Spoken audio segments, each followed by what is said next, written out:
Boa tarde, pessoal, tudo bem? Aqui é a professora Janaína. Hoje nós vamos falar um pouquinho sobre tuberculose, ok? Então vamos começar. Tuberculose. A tuberculose, também conhecida como TB, que nós, profissionais de saúde, sempre vamos ouvir falar essa abreviação, a TB. É uma antiga enfermidade descrita como tísica. Não sei se vocês já ouviram essa descrição bem antiga, que falava que a pessoa que estava com tuberculose, ela era tísica. Ela foi conhecida no século XIX como peste branca, ao dizimar centenas e milhares de pessoas em todo o mundo. No século XX, houve a redução da incidência e da mortalidade, relacionado também nos países desenvolvidos, sobretudo pela melhora das condições de vida da população, ok? Quem descobriu o bacilo da tuberculose foi o Dr. Robert Koch, que era um médico alemão. Foi em 1832. E aí ele colocou o nome bacilo de Koch em homenagem ao sobrenome dele, tá bom? Vamos falar um pouquinho da tuberculose na saúde pública. No início dos anos 80, houve recrudescimento global da TB nos países de alta renda, devido à emergência da infecção pelo vírus da imunodeficiência humana, que é o HIV, e nos países de baixa renda devido à ampliação da miséria e do processo de urbanização descontrolada. Então, pessoal, infelizmente, as pessoas que são portadoras do vírus do HIV, normalmente elas desenvolvem pneumonias e acabam também ficando suscetíveis ao bacilo, adquirindo tuberculose. A TB é uma doença que pode ser prevenida e curada, mas ela ainda prevalece em condições de pobreza e contribui para a perpetuação e desigualdade social. Então, hoje nós temos o tratamento, nós temos a cura. No entanto, a tuberculose também, ela pode fazer o quê? Ela pode reincidir. Eu posso me curar, mas isso não quer dizer que eu não possa ter de novo. E a pobreza, a desigualdade social entre as pessoas, isso acaba fazendo o quê? Acaba aumentando também a probabilidade, até mesmo por condições de higiene, tá, gente? O agente etiológico. A tuberculose pode ser causada por qualquer uma das 7 espécies que integram o complexo. Eu tenho a Mycobacterium tuberculose, Mycobacterium bovino, africano, canete, microti, pininipede e a cabral. A espécie mais importante é a Mycobacterium tuberculose, conhecido também como bacilo de Koch. Por quê? Porque foi este é o bacilo que foi descoberto pelo nosso querido médico alemão, e essa aqui é a maior causadora da tuberculose no ser humano. Em alguns locais, a Mycobacterium bovis pode ter especial relevância como agente etiológico da TB e apresenta-se de forma idêntica à Mycobacterium tuberculose, com maior frequência na forma ganglionar e extrapulmonar. A tuberculose ganglionar, gente, o que acontece? Ela ataca os nossos gânglios, ataca os gânglios linfáticos, que tem o quê? É responsável pelo quê? Os órgãos de defesa do nosso corpo. Isso acaba resultando de febre, de dor, a perda do apetite, por isso que se chama ganglionar, tá bom? E extrapulmonar, que ela também se estende para outros órgãos que não seja apenas o pulmão. Porque o pulmão ele é o primeiro órgão que se manifesta, mas nem sempre é o órgão que vai manifestar a doença. Então, ela se acaba espalhando pelo corpo e chega até os gânglios, tá bom? A tuberculose pulmonar é causada pela Mycobacterium tuberculosis. Ela pode ser aguda ou pode ser crônica. Geralmente envolve os pulmões, pois dissemina-se para toda a parte do corpo, incluindo as meninges, os rins, os ossos e até mesmo os gânglios linfáticos, tá bom? E eu tenho a extrapulmonar, a forma extrapulmonar que acomete os outros órgãos, que não só o pulmão.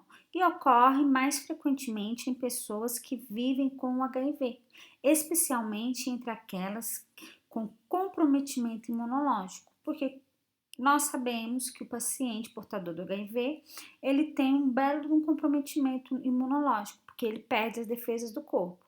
Então, se acontece dessa tuberculose extrapulmonar atacar o sistema imunológico desse paciente, que seria a ganglionar, no caso, esse paciente acaba perdendo o quê? Todas as defesas do corpo, porque ele ataca o sistema linfático, tá bom? Classificação. A infecção deve ser distinguida, a doença ativa, e pode classificar a tuberculose entre primária e a secundária. A primária, ela ocorre em pessoas não expostas e previamente em quase sempre envolve os pulmões.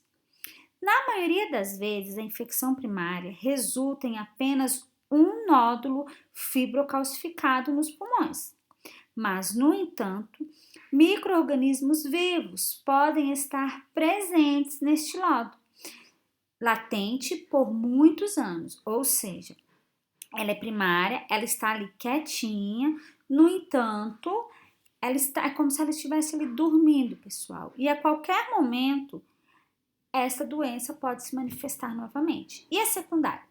Ela ocorre com a doença ativa, costuma desenvolver em fases mais tardias da vida e a partir da reativação dos micro-organismos em uma pessoa infectada. Essa reativação é caracteristicamente associada ao envolvimento do sistema de defesa do hospedeiro. Vamos falar um pouquinho da fisiopatologia. As manifestações clínicas decorrem das respostas imunológicas do hospedeiro, a infecção pelo micobactério e seus antígenos. No início ocorre a infecção primária, que é o que nós vimos lá, onde ela fica lá, quietinha, guardadinha. Com a ativação dos neutrófilos, que são atraídos e substituídos pelos macrófagos no prazo de uma semana. Então, pessoal, o que acontece? Esses macrófagos, eles vão fagocitar e buscam eliminar este micro-organismo. Lembra lá atrás, quando a gente fala das células T? Então, nesse caso, as células T, através da liberação da linfocina, atraem os macrófagos para esta infecção, entendeu? Transmissão. Ocorre a partir da inalação. As lesões primárias ocorrem em média de 4 a 12 semanas, até a tuberculose pulmonar evolutiva e a tuberculose extrapulmonar. Intervalos entre 6 a 12 meses após a infecção de maior risco. A transmissibilidade varia da quantidade de bacilos que estão ativos. Então, varia muito também da quantidade de bacilos que a gente conseguiu aspirar. E da produção também desse bacilo depois, né, gente? Susceptibilidade. Crianças com menos de 3 anos, adolescentes, adultos jovens, indivíduos subnutridos, desamparados e fadigados, moradores de rua, os alcoólatras e pessoas imunossuprimidas. Então, pessoal, as crianças, elas têm os anticorpos dela ainda estão se produzindo. O adolescente, hoje, até mesmo pela falta de cuidado, pela convivência, os adultos jovens, infelizmente, o que a gente está vendo da maioria dos nossos jovens, eles saem. A gente vê que tem pessoas que saem beijando 500 mil pessoas aí em festas. A gente orienta, nós somos profissionais da saúde, orienta, a gente fala, mas não adianta, vocês vão sentir muito isso quando vocês se formarem, tá bom? Desamparados, fadigados, que são os moradores de ruas, que eles estão mais expostos, até mesmo pela falta de higiene, alcoólatras e os imunossuprimidos, né? Que nós já vimos que essas pessoas, a imunidade delas são bem menores, às vezes nem tem. Os idosos, ele tem a reativação responsável por grande número dos casos ativos, ou seja, cura, porém volta, cura, porém volta, tá bom? Sinais e sintomas. Nós temos a febre de recorrência diária, com calafrios, perda de força física, cansaço, tosse persistente por mais de 3 semanas e produtiva com expectoração purulenta.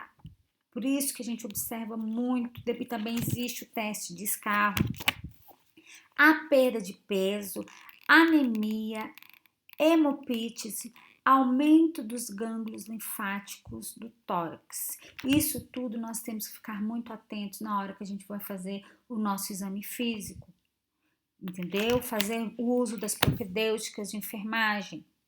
Por quê? Porque na palpação a gente vai conseguir perceber o aumento desses gânglios, tá bom? Na inspeção a gente consegue ver a cor desse paciente, o aspecto da pele dele. Então, nós temos que saber fazer o exame físico muito bem feito neste momento. E o diagnóstico? Existe a radiografia de tórax, a prova de tuberculina cutânea, que é o teste de Mann-Tocks, exame do escarro para o bacilo de Koch, e o teste anti-HIV deve ser oferecido a todos os pacientes com suspeita de TB, devido muitos pacientes imunodeprimidos por causa da doença, por ser soro positivo, eles desenvolvem sim a tuberculose. Como que eu faço o teste tuberculino? No terço médio da face anterior do antebraço esquerdo, a gente faz 0,1 de ppd via intradérmica no ângulo de 5 a 15 graus. Cuidado após a aplicação. Não coçar, não passar nenhum produto neste local. Leitura em 72 horas ou no máximo de 96 horas. Consideramos o paciente infectado pela micobactéria tuberculose se apresentar endurecição igual ou superior a 5 milímetros.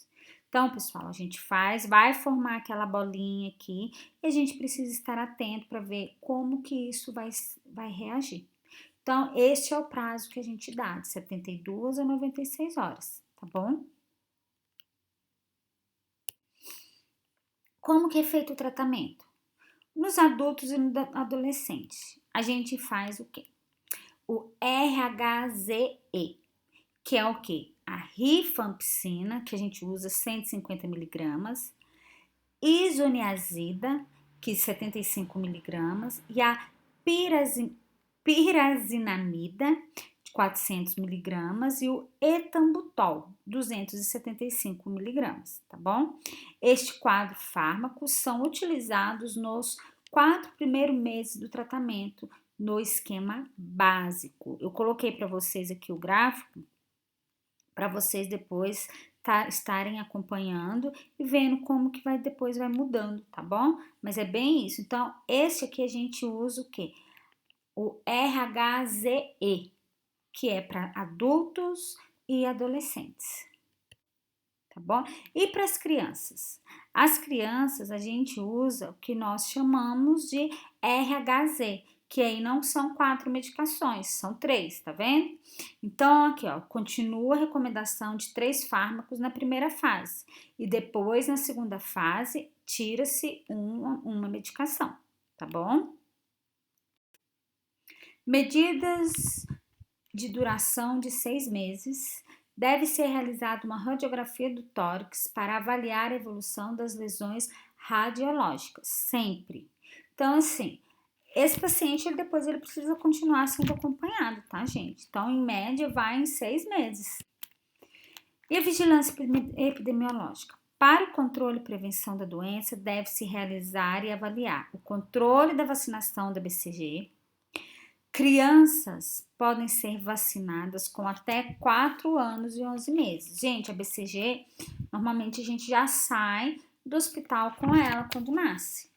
Se a criança tiver acima de 2 kg, já é dada a BCG nela. Então, normalmente, sai com a BCG do hospital.